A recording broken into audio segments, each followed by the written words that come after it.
नमस्कार दोस्तों, मैं गौरव शुक्ला आप सभी का स्वागत करता हूँ आपके अपने परिवार चंद्र कौशल यूट्यूब चैनल में। मेरे भाई, आज हम लोग त्रिकोणमिति का बहुत ही प्यारा सवाल जो कि यूपी बोर्ड एग्जाम क्लास 10 2024 में पूछा गया है, इसको सॉल्व करेंगे। ये सवाल मेरे भाई 2 नंबर का है। कितने नंबर का है?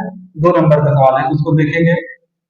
यदि काट ए बराबर बी बटे ए तो सिद्ध कीजिए कि बी सेक ए बटे ए कासेक ए बराबर एक। ये प्रूफ करना है दोस्तों, ठीक है।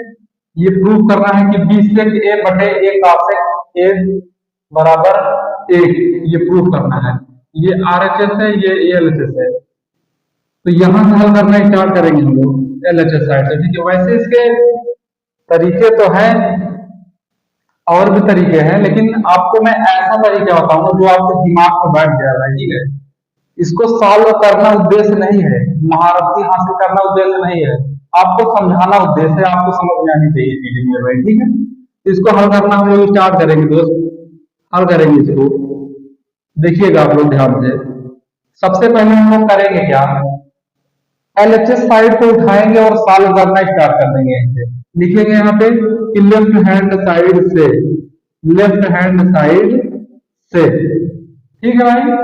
लेफ्ट हैंड साइड से, अब लेफ्ट हैंड साइड है हमारा बी सेक ए बटे ए कासेक ए।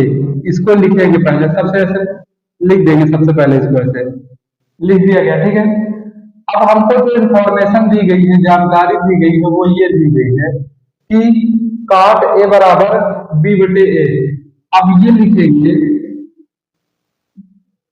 अब ये लिखेंगे चूंकि हमको ये दिया गया है काट ए बराबर बी बटे ए, काट ए बराबर बी बटे ए, ये दिया गया है दोस्त हमको, ठीक है।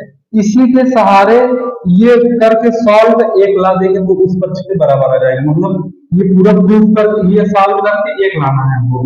तो काट थीटा बराबर दोस्त क्या होता है, काट थीटा बराबर होता है आधार बटे लंब। काट थीटा बराबर क्या होता है, आधार बटे लंब। बात समझ आ रहे भाई। आधार बी, लंब ए। यहां से क्या हो गया, हम एक समकोण त्रिभुज बनाएंगे, एक समकोण त्रिभुज बनाएंगे। ये बन गया समकोण त्रिभुज ए बी सी, ठीक है साथी। आधार बी है तो यहाँ थीटा मैं बना दे रहा हूं, तो कोण यहाँ ए भी बन रहा है। आधार बी है, बी हो गया आधार, लंब ए, ये हो गया लंब ए। समझ में आ रहा है दोस्त। आधार बी है, लंब ए, कोण थीटा यहाँ पे बन रहा है, ठीक है। ठीक है, कोई बात नहीं।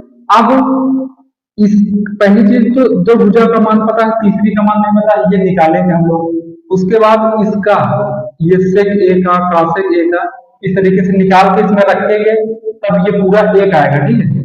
देखेंगे सबसे पहले हमको एसी का मान नहीं पता है, और एसी यहाँ पे कर्ण है, तो लिखेंगे कि समकोण त्रिभुज, समकोण त्रिभुज एबीसी में, समकोण त्रिभुज एबीसी में, समकोण त्रिभुज एबीसी में पाइथागोरस प्रमेय से, पाइथागोरस प्रमेय से, पाइथागोरस प्रमेय से, ठीक है भाई।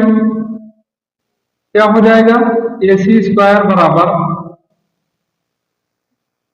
कर्ण का स्क्वायर बराबर लंब का स्क्वायर प्लस आधार का square, B C square plus A B square. अरे फार्मूला तो मेरे भाई वो याद होगा ना आपको, कर्ण स्क्वायर बराबर लंब स्क्वायर प्लस आधार स्क्वायर। अभी ये पहली सवाल है 3 चैप्टर के बाद, जिसमें मैं लिखा नहीं हूँ कर्ण स्क्वायर बराबर लंब स्क्वायर प्लस आधार स्क्वायर, मैं सब में लिखते हुए चला रहा हूँ।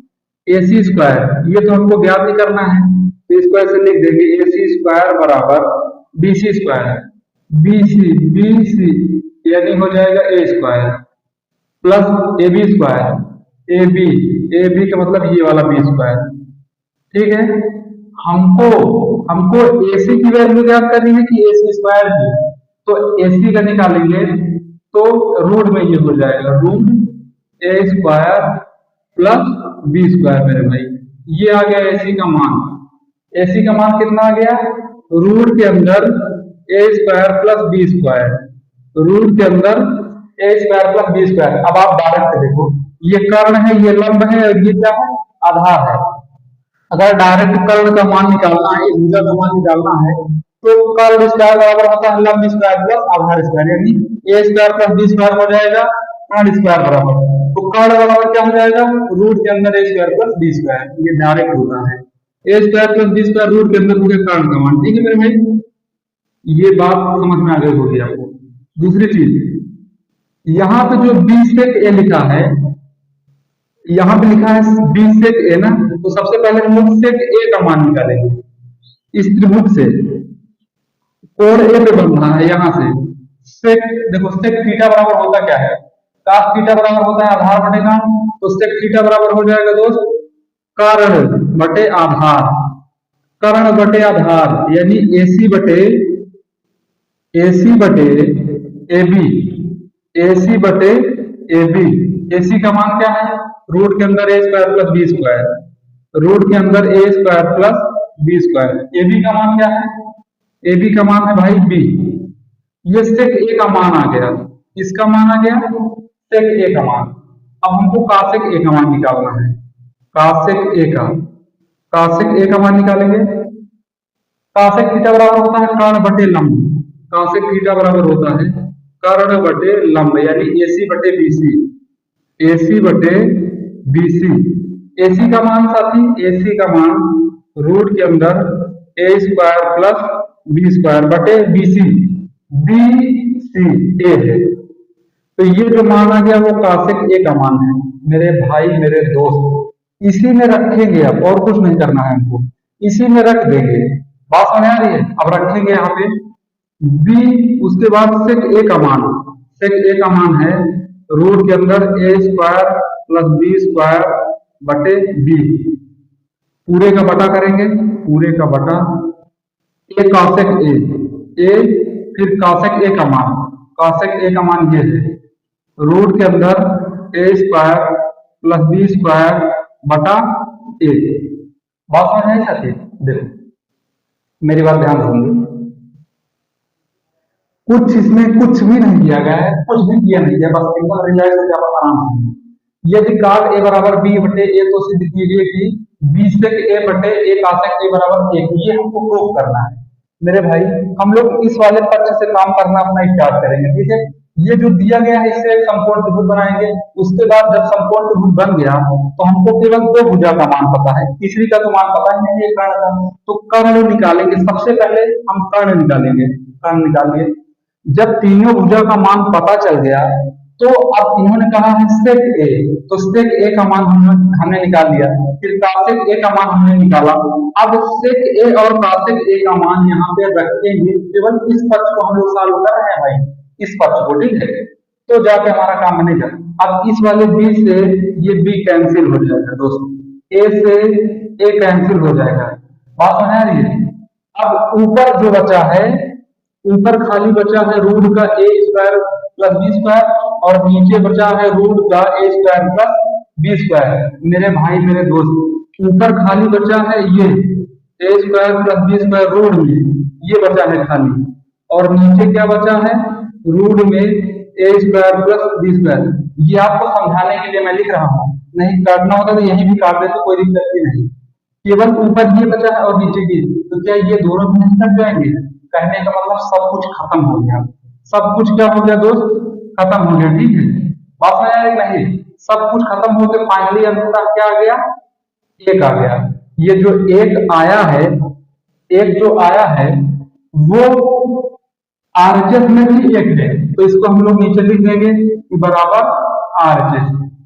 एलएचएस से हल करना स्टार्ट किए थे और बराबर आरएचएस के आ गए, तो यहाँ पे हम लोग लिख देंगे अतः एलएचएस बराबर आरएचएस।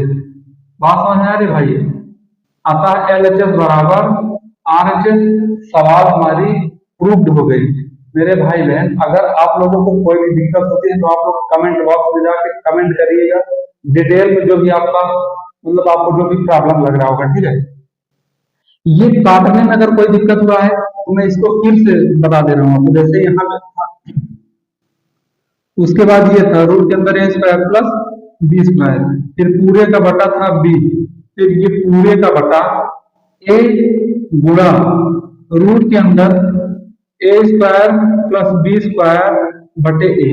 बस यहाँ दिमाग लगाओ, इस बी से ये बी कैंसिल, ए से ए कैंसिल, ऊपर खाली ये बचा है, नीचे खाली ये बचा है, इसीलिए यहाँ लिखना तो नहीं था, लेकिन आपको समझ में आ जाए इसलिए एक स्टेप और मैं अलग से इसलिए कर दिया हूँ कि ये ऊपर इतना ही बचा है और नीचे इतना बचा है और कुछ बचा ही नहीं है। तो मेरे भाई ये भी कैंसिल आउट हो जाएंगे, यानी ये भी कैंसिल हो जाएगा, अंततः जो आएगा वो एक आएगा। इसलिए सवाल हमारे सिद्ध हो गए मेरे भाई मेरे दोस्त, ये 2 नंबर का सवाल था। तो ठीक है साथी, ये सवाल आप लोग पूरा देख लीजिएगा। मेरे किसी भी भाई बहन को कोई डाउट होता है तो आप लोग कमेंट बॉक्स में कमेंट करके पूछ लीजिएगा, मैं रिप्लाई करूंगा मेरे भाई। ठीक है मेरे भाई, मिलते हैं हम लोग नेक्स्ट वीडियो में, तब तक के लिए नमस्कार, बाय बाय, जय हिंद।